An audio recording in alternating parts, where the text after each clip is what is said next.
Hallelujah.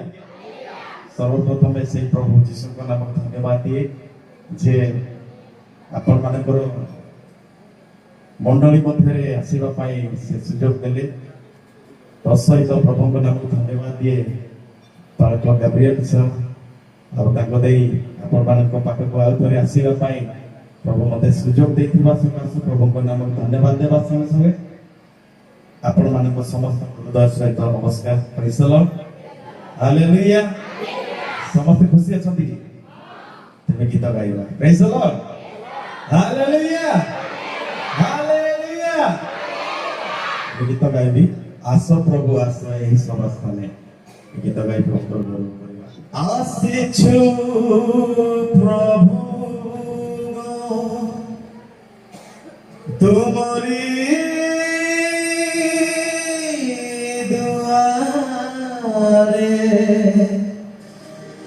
रखी तू पादे निबिड़ा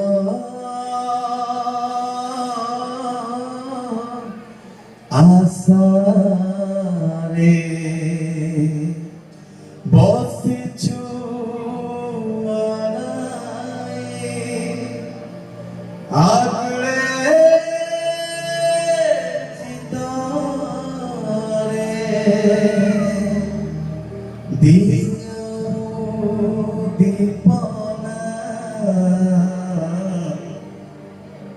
सबरी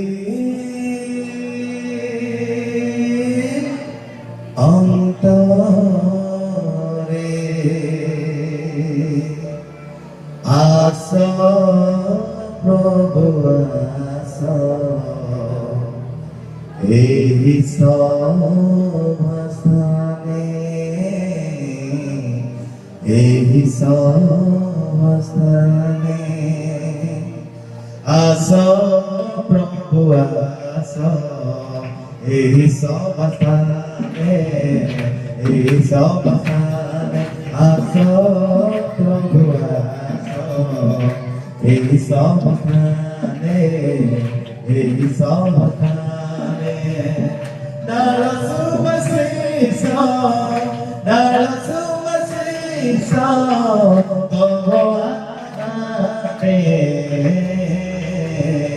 एही सभास्थाने एही सभास्थाने आस प्रभु आस एही सभास्थाने एही सभास्थाने आस प्रभु आस एही सभास्थाने एही सभास्थाने यीशु स्तोत्रगाने नारी भक्ति प्रीति कौरी बात तू मोरी स्तुति यीशु स्तोत्रगाने नारी भक्ति प्रीति कौरी बात तू मोरी स्तुति नैवेद्य सदय नैवेद्य हृदय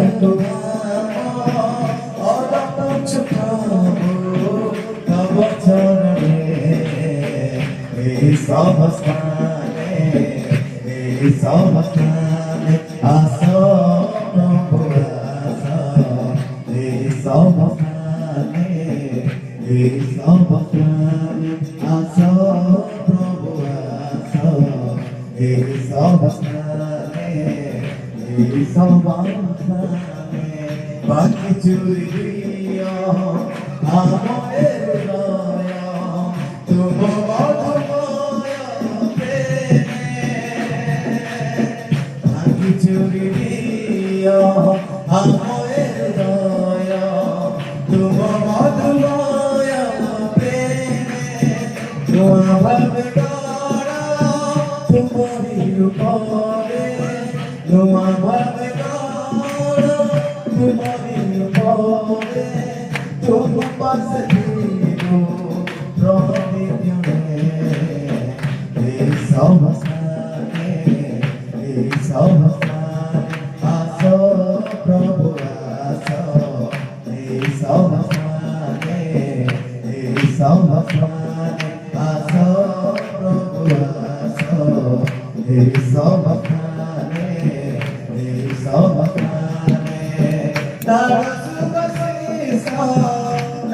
ସୁବାଶିଷ ତବ ଆତ୍ମନାମେ ଏହି ସମସ୍ତାନେ ଏହି ସମସ୍ତାନେ ଏହି সমস্তানে এই সমস্তানে এই সমস্তানে এই সমস্তানে এই সমস্তানে এই সমস্তানে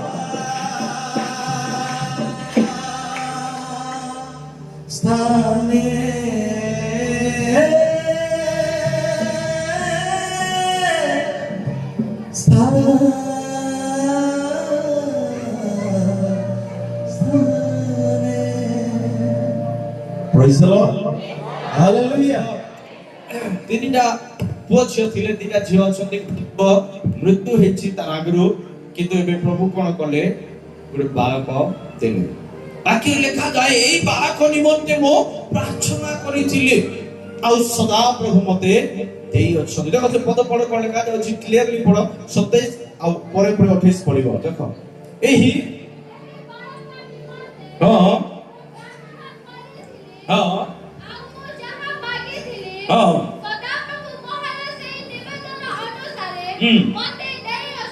ହାଲେଲୁୟା।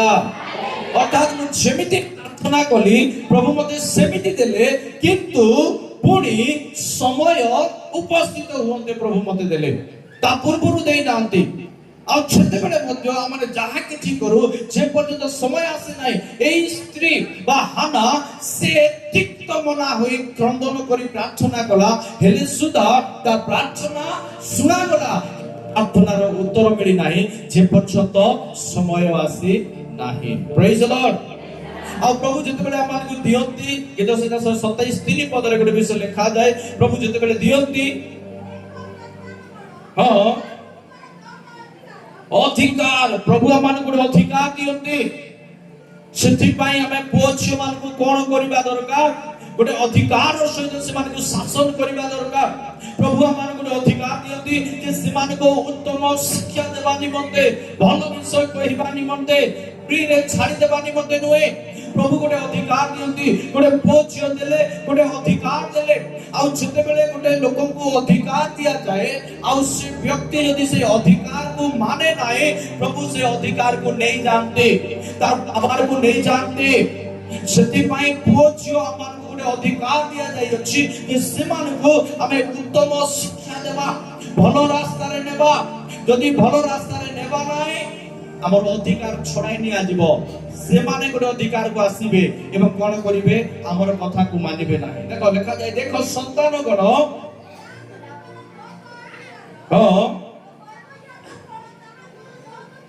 ପୁରସ୍କାର। ହାଲେଲୁୟା। ପ୍ରଭୁ ଅଧିକାର ଦେଲେ, ତ ସହିତ ଗୋଟେ ପୁରସ୍କାର ଦେଲେ। ଆଉ ସେ ପୁରସ୍କାରକୁ ଭାଙ୍ଗିବା ପାଇଁ ନୁହେଁ, କିନ୍ତୁ ତାକୁ ଯତ୍ନବାନ କରିବା ନିମନ୍ତେ।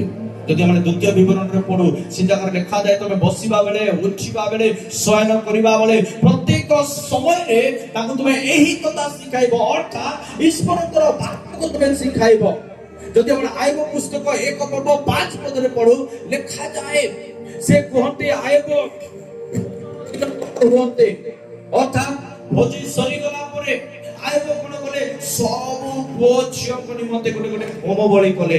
ଅର୍ଥାତ୍ ପ୍ରତ୍ୟେକଙ୍କ ନିମନ୍ତେ ସ୍ୱତନ୍ତ୍ର ପ୍ରାର୍ଥନା କରାଗଲା। ଆଉ ଲେଖାଯାଏ ସେ ବାକ୍ୟରେ, ଟିକେ ପଢିଦିଅ ସେ ବାକ୍ୟ, 1 ପର୍ବ ଆୟୋବ 1 ପର୍ବକୁ ଆମେ ଯିବା, ଏ ବାକ୍ୟ ପଢିବା, ପ୍ରାର୍ଥନା କରିବା। ଓକେ।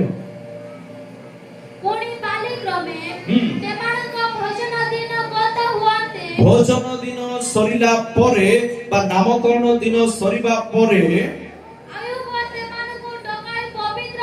ଦେଖ ଆୟୋବ ପୁଅ ଝିଅକୁ ଡକାଇକି ପବିତ୍ର କଲା। ଅର୍ଥାତ୍ ପ୍ରଭୁ ଆମକୁ ଗୋଟେ ଅଧିକାର ଦେଇଛନ୍ତି, ଆମର ପୁଅ ଝିଅକୁ ଆମେ ପବିତ୍ର କରିବା। ପବିତ୍ରର ଅର୍ଥ କଣ ଅଟେ? ସେମାନଙ୍କୁ ଶାରୀରିକ ପବିତ୍ର, ସଫା ସୁତର କରି ଭଲ ଡ୍ରେସ୍ ପିନ୍ଧାଇବା। ଆତ୍ମିକ ପବିତ୍ର, ଈଶ୍ୱରଙ୍କର ବାକ୍ୟର ଶିକ୍ଷା ଏବଂ ପ୍ରାର୍ଥନାକୁ ଯିବା ନିମନ୍ତେ ସେମାନଙ୍କୁ ଉତ୍ସାହିତ କରିବା। ସେ କଣ କରୁଛନ୍ତି? ପବିତ୍ର କଲା। ତାପରେ ଅତି ପ୍ରଭାତରେ ଉଠି। ପ୍ରଭାତର ଅର୍ଥ କଣ ଅଟେ?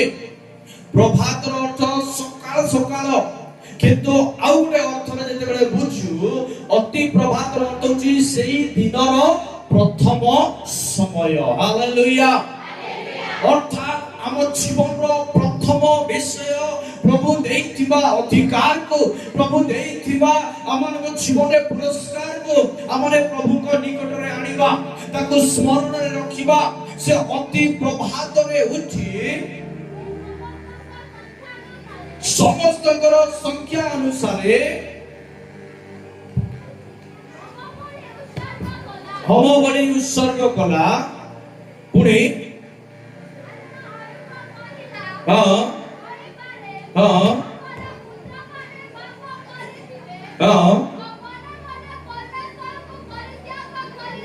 ମନେ ମନେ ପରମେଶ୍ୱରକୁ ପରିତ୍ୟାଗ କରିଥିବେ।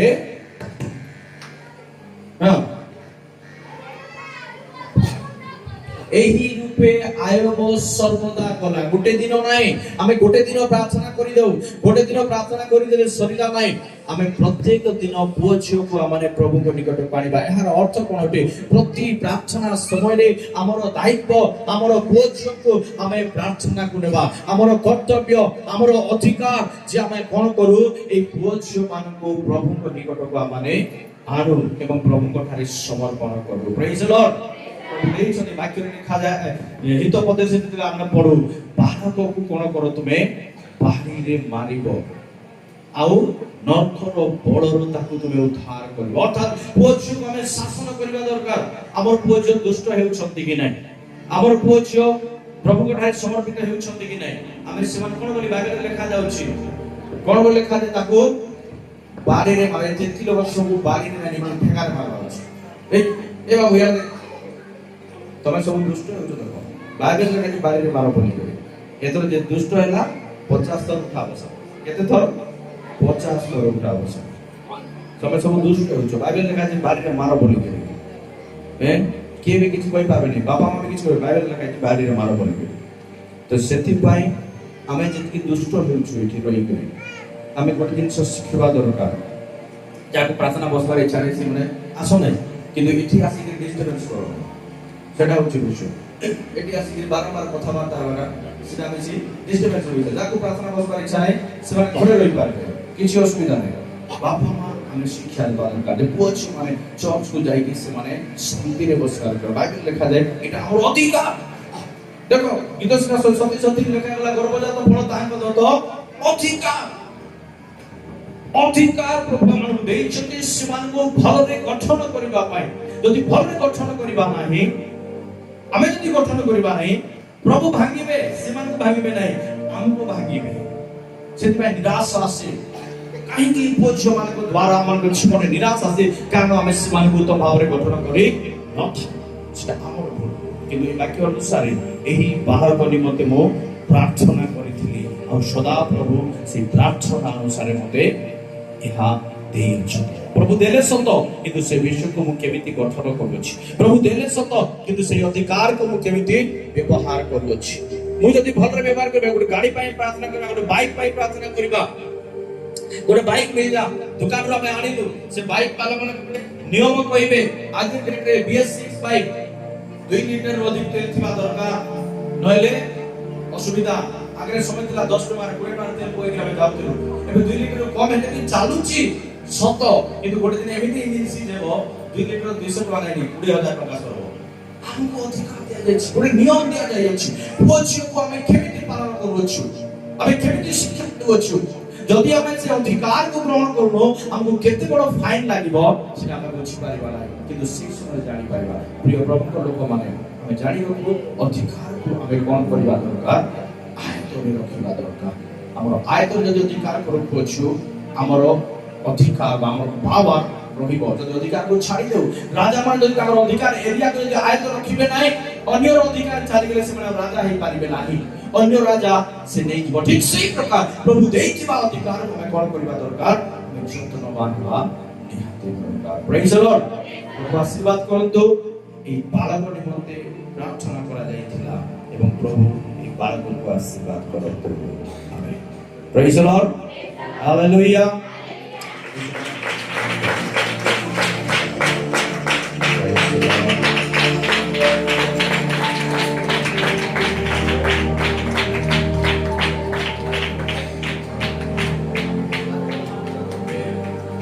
ଆଉ এই ସମୟରେ ଆମେ ମଣ୍ଡଳୀ ସମସ୍ତେ ଉପସ୍ଥିତ ଅଛୁ ଆଉ এই ଶିଶୁକୁ ପ୍ରଭୁଙ୍କ ଠାରେ ଉତ୍ସର୍ଗ କରିବା ସହିତ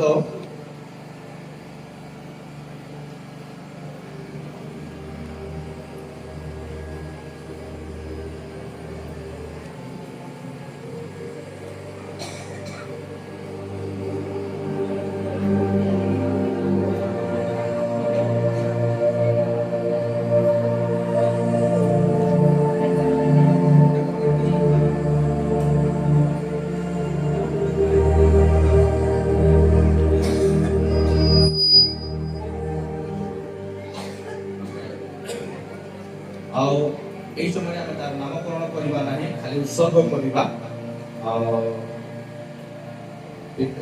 ଶିଶୁର ପିତାମାତା ସେମାନେ ତାକୁ ଆଗାମୀ ସମୟରେ ତାର ନାମ କରିବା ପାଇଁ ଗୋଟେ ସ୍ପେଶାଲ ଦିନ ସେମାନେ ଧାର୍ଯ୍ୟ କରିବେ ସେଥିପାଇଁ ଆମେ ଆଜି ଖାଲି ଶିଶୁକୁ ପ୍ରାର୍ଥନା ସହିତ ଆମେ ପ୍ରଭୁଙ୍କ ଠାରେ ଉତ୍ସର୍ଗ କରିବା କିନ୍ତୁ ଗୋଟେ ବିଷୟ এই ଶିଶୁକୁ ଯେତେବେଳେ ଆମେ ଉତ୍ସର୍ଗ କରୁଅଛୁ এই উৎসর্গ সময়ে মণ্ডলীକୁ ତା ସହିତ ଉପସ୍ଥିତ ପ୍ରତ୍ୟେକଙ୍କୁ ତାର ପିତାମାତାଙ୍କୁ ପ୍ରଭୁଙ୍କ ଉପସ୍ଥିତିରେ ସ୍ମରଣ କରିବା ସମୟରେ ପିତାମାତାଙ୍କୁ ମୁଁ ଗୋଟେ ପ୍ରଶ୍ନ ପଚାରିବା ପାଇଁ ଚାହେଁ ମଣ୍ଡଳୀର ଉପସ୍ଥିତି ମଧ୍ୟରେ ଯେ ଏଇ ଶିଶୁ ପ୍ରଭୁଙ୍କୁ ମୁଁ ଦେଇଛନ୍ତି ତ ଏଇ ଶିଶୁର ଦାୟିତ୍ୱ ସମ୍ପୂର୍ଣ୍ଣ ଦାୟିତ୍ୱ ତୁମ ଦୁଇ ଜଣଙ୍କର ଅଟେ ଆଉ এই ଶିଶୁକୁ ପ୍ରଭୁ ଦେଲେ ସତ କିନ୍ତୁ ଶିଶୁର এই জন্ম সময় ଠାରୁ যে পর্যন্ত সে বঢ়িব এবং শেষ সময় পর্যন্ত তার প্রত্যেক আবশ্যকতা বিষয় রয়েছে তুমি যদি জবাই বনাই বলে খেয়ে দেবে তার খাইবার আবশ্যক তার ড্রেসর আবশ্যক গুড়াই বিষয়ের আবশ্যকতা আছে তৎ সহিত তাকে জ্ঞানর আবশ্যকতা স্কুল পঠাইবার আছে তাকে চর্চକୁ পঠাইবার আছে এই প্রত্যেক বিষয় তুমি দুই জন তার দায়িত্ব নেবা পাই রাজি অছ কি মণ্ডলী সম্মুখରେ প্রভুଙ୍କର উপস্থিতিରେ ମୁଁ ପ୍ରଶ୍ନ କରୁଛି ହଁ କି ନାହିଁ ଆମେ ସମସ୍ତେ ଗୋଟେ କରତାଳି ଦେବା Praise the Lord. ପ୍ରଭୁ ଗୋଟେ ଅଧିକାର ଦେଲେ ମାତ୍ର ସେମାନେ ପୁଅକୁ ଦୁଷ୍ଟ ହେବାରୁ ବା ଅନ୍ୟ ଆଡେ ଯିବାରୁ ସେମାନେ ତାକୁ କଣ କରିବେ ଭଲ ରାସ୍ତା ଦେଖିବେ ତୋ ସହିତ ମଣ୍ଡଳୀକୁ ମଧ୍ୟ ମୁଁ ଗୋଟେ ପ୍ରଶ୍ନ ପଚାରିବି ବେଳେ ବେଳେ ସେ ପିଲା ସ୍କୁଲରେ ଯାଇ ଖେଳୁଥିବ ଚୁପଚାପ ତମ ଦେଖିକି ଆଡେ ବାରି ଗଲେ ମାନେ ତମ ସ୍କୁଲରେ ତମ କହିବାର ଅଛି ଇ ବାଟରେ ଖେଳୁଥିବ ଧୂଳି ଖେଳୁଥିବ 3 ବର୍ଷ 4 ବର୍ଷ ଯେତେବେଳେ ହେବ ସେତେବେଳେ ତମେ ତାକୁ ଧରିକି ଚାଲ ପ୍ରାର୍ଥନା ଯିବା ଆମର ଦାୟିତ୍ୱ ରହିଛି ତ ଏଇ ପ୍ରଶ୍ନ ପ୍ରଭୁଙ୍କର ଉପସ୍ଥିତିରେ ମଣ୍ଡଳୀକୁ ମଧ୍ୟ ମୁଁ ପ୍ରଶ୍ନ କରୁଛି ସମସ୍ତଙ୍କୁ এই শিশুর ভালো সময়ে এবং মন্দ সময়ে মধ্যে তাকে ভালো রাস্তা দেখাইবা পাই সাহায্য করিবা পাই আপন মানকৰ ইচ্ছা আছে কি সমস্ত যদি ইচ্ছা আছে হাত উঠাই কইবে হ্যাঁ ইচ্ছা আছে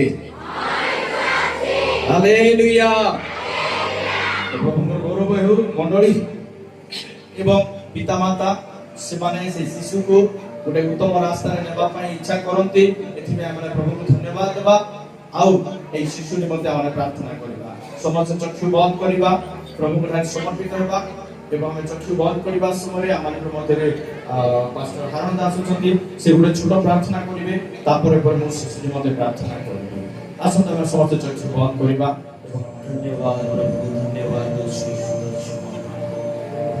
ସନ୍ଧ୍ୟାଧିପତି ସଦା ପ୍ରଭୁ ଜୀବିତ ଈଶ୍ୱର ତୁମର ପବିତ୍ର ନାମକୁ ଧନ୍ୟବାଦ ଅଛି धन्यवाद दोछु प्रभु ए सुंदर समय देखिबारु ए सुंदर सुजोग समय देखिबारु तुमको कोटि कोटि धन्यवाद दोछु मोर हृदय सहित धन्यवाद दोछु बापा प्रभु तुमर वाक्य लेखा छी मनुष्य वहाय विचते के किंतु तुमे हृदय अंतःकरण देखिबा परमेश्वर आमे जागतिक मनुष्य ले मध्य तुमरी निकटरे आमे वाउछु बापा तुमर सानिध्यरे आमे उपस्थित अछु आपन को सुन बाबा तुमर वाक्य लेखा अछि जो जगह दुई बात तीनी से जगह में विद्यमान बोली कोई अच्छे करे में विश्वास करो छो इस कारण हे मंडली सब करे तमर दास दासी मान को सब करे उपस्थित छो बोली हमें विश्वास करो छो तुमर वाक्य मिथ्या होबा पर सत्य আজি সে বাক্য দিয়ে আমি তোমার নিকটে প্রার্থনা করছি মণ্ডলী ভাই তথা ছোট শিশু পরিবার পাই আমি সমস্ত তোমার হাতে সমর্পিত করছি তোমার দাস্য পাই ও প্রভু যাহা কি প্রভু তোমার দাস্য ও প্রভু কহুনে বাক্য দ্বারা সত্য নিরাট সত্য অটে আসি বাক্য দিয়ে আমি যেপরি বঞ্চিব তোমার লোকମାନେ যেপরি বঞ্চিবে এথিপাই প্রভু আরম্ভରୁ ଶେଷ ପର୍ଯ୍ୟନ୍ତ তুমি সহবর্তী হও ଯୋଉ କାର୍ଯ୍ୟକଳାପ ଅଛି ତାହାରେ ମଧ୍ୟ তুমি সহবর্তী হও ବୋଲି ମୁଁ ପ୍ରାର୍ଥନା କରୁଛି তোমার বাক্যের শক্তি দিও তোমার বাক্যের মহত্ব বুঝিবা পাই তোমার বাক্যের শক্তি সামর্থ্যে ভরি দিও যেপরি প্রভু এই ছোট শিশুর সন্তান মা বাবা যাহা কি নেতৃত্ব করি পারিবে এথিপাই তুমি সাহায্য করো পবিত্র আত্মা তুমি কার্য করো বলে ମୁଁ প্রার্থনা করি এই ছোট ভিক্ষা তোমার হাতে সমর্পিত করি এটি বসতিবা উঠিবা প্রত্যেককে তোমার হাতে সমর্পিত করি তোমার দাস দাসী তথা এই সুন্দর সময় সুযোগ দেখিবা তোমাকে কোটি ধন্যবাদ দেই তোমার প্রিয় দাস তোমার হাতে সমর্পিত করি না যদি যিশুর নামে মাগছি আমেন আমাদের প্রার্থনা করিবা আসুন তো আমরা শিশুর মধ্যে প্রার্থনা করিবা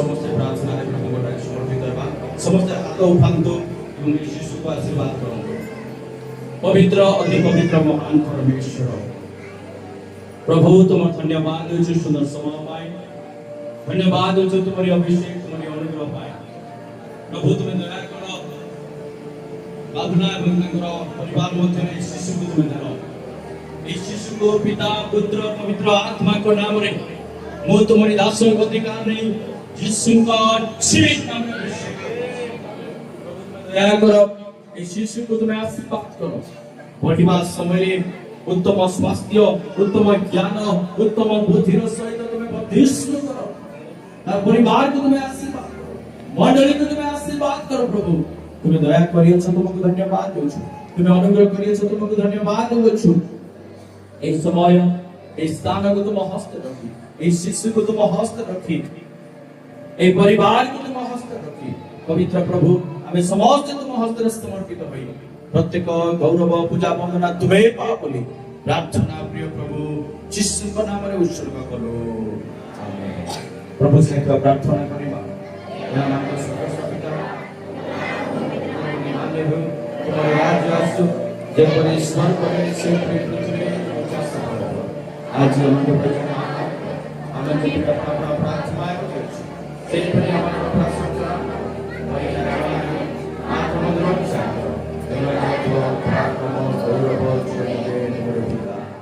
सुशास्त्र ग्रहण करिबा एतरे पिता परमेश्वर प्रेम प्रभु जीसु ख्रीष्टकर अनुग्रह पवित्र आत्माकर अभिषेक उपस्थित आम समस्त प्रति विशेष कर शिशु एवं तार परिवार एवं मंडली प्रति आसुथिबा प्रभु जीसु ख्रीष्टकर द्वितीय आगमन पर्यंत आनंद प्रेम शांति सदा सर्वदा प्रति रुहन्तु आमेन समस्त कहबा हालेलुया हालेलुया हालेलुया हम समस्त गोटे उच्च कर धन्यवाद जोरे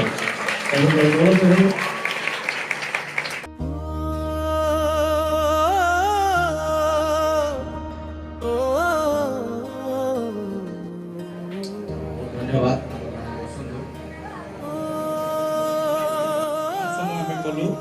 कारण वर्षा भी होची आमे लेट कर आसिलु किंतु आज संध्या रे ऑलरेडी संध्या 3:30 हेलानी संध्या हुआ जाए हेले भी आज संध्या रे आमे प्रार्थना सभा रखिबा केतलो आसबो प्रार्थना संध्या रखले हाथ देबो बेसी लोक हाथ देबले ना संध्या प्रार्थना चर्च रे ए शनिवार प्रार्थना भाई स्पेशल प्रार्थना रखिबा हमर सहित प्रभु दास माने अछंती आमे सब आसीछु तो संध्या रे यथेष्ट आराधना समय रखिबा सियाने भाई मान को हाथ देखा जाऊ नहीं मेन को से माने हाथ को टेकले आले हम इचले ने चालवा କଥା तो हमें जे माने यूथ माने